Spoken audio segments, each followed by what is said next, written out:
আসসালামু আলাইকুম রহমতুল্লাহ। প্রিয় দর্শক, কেমন আছেন? আশা করি ভালো আছেন। প্রিয় দর্শক, সব সরকারি কর্মচারীকে বিশেষ নির্দেশনা দিয়েছেন সরকার। চলুন আমরা বিস্তারিত তথ্য জেনে নিই।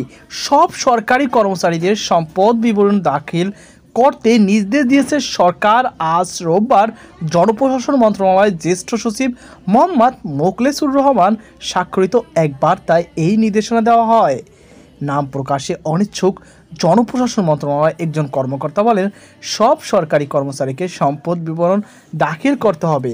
এই সিদ্ধান্ত হয়েছে। এখন কোনো প্রক্রিয়ায় কতদিনের মধ্যে সম্পদ বিবরণ জমা দিতে হবে সেটি শীঘ্রই সংশ্লিষ্ট ব্যক্তিদের সঙ্গে সভা করে জানিয়ে দেওয়া হবে।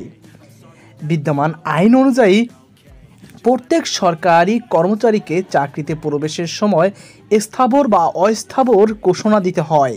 এরপর 5 বছর অন্তর সম্পদের হ্রাস বৃদ্ধির বিবরণী নিয়োগকারী কর্তৃপক্ষের মাধ্যমে সরকারের কাছে জমা দেওয়ার নিয়ম, দুর্নীতি রোধ এবং চাকরিজীবীদের জবাবদিহি নিশ্চিত করতে আচরণ বিধিমালায় এমন নিয়ম থাকলেও কাগজে এই নিয়ম মানা হয় না বললেই চলে।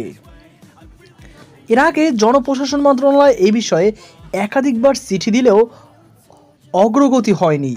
সরকারি চাকরিজীবীদের একটি অংশের মধ্যে দুর্নীতির প্রবণতা আছে। এ অবস্থায় তাদের জবাবদিহিতা নিশ্চিত করার পরামর্শ এসেছে। এজন্যই প্রত্যেক সরকারি কর্মচারীর সম্পদ বিবরণী সরকারের কাছে জমা দেওয়ার বিষয়টি নিয়ে আলোচনা হলেও তা বাস্তবায়িত হয়নি। এরকম পরিস্থিতিতে আলোচনা হয়েছিল কর্মকর্তা ও কর্মচারীরা প্রতি বছর জাতীয় রাজস্ব বোর্ড এনবিআর আয়কর বিবরণী জমা দেন, যেখানে সম্পদের বিবরণীও উল্লেখ করার বিধান রয়েছে।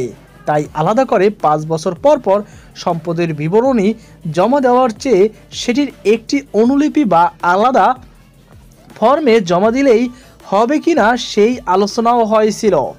এজন্য বিদ্যমান বিধিমালা সংশোধনের উদ্যোগ নিয়েছে জনপ্রশাসন মন্ত্রণালয়। এখন অন্তর্বর্তীকালীন সরকারের সিদ্ধান্ত নিয়েছে সব সরকারি কর্মচারীকে সম্পদ বিবরণ দাখিল করতে হবে। এর আগে গত 14 আগস্ট অন্তর্বর্তীকালীন সরকারের আইন উপদেষ্টা এক সংবাদ সম্মেলনে বলেছেন, সুপ্রিম কোর্টের সঙ্গে পরামর্শ করার পর বিচার বিভাগীয় সব কর্মকর্তা ও তাদের পরিবারের সদস্যদের দেশে বিদেশে থাকা স্থাবর ও অস্থাবর সম্পদের হিসাব বিবরণী 10 কর্মদিবসের মধ্যে দাখিল করার নির্দেশ দেওয়া হলো। তো প্রিয় দর্শক, আশা করি আপনারা বুঝতে পেরেছেন যে আপনাদের কি নির্দেশনা দিয়েছে সরকার। সকল বার্তা সুস্থ থাকুন। আজকে পর্যন্তই। আল্লাহ হাফেজ।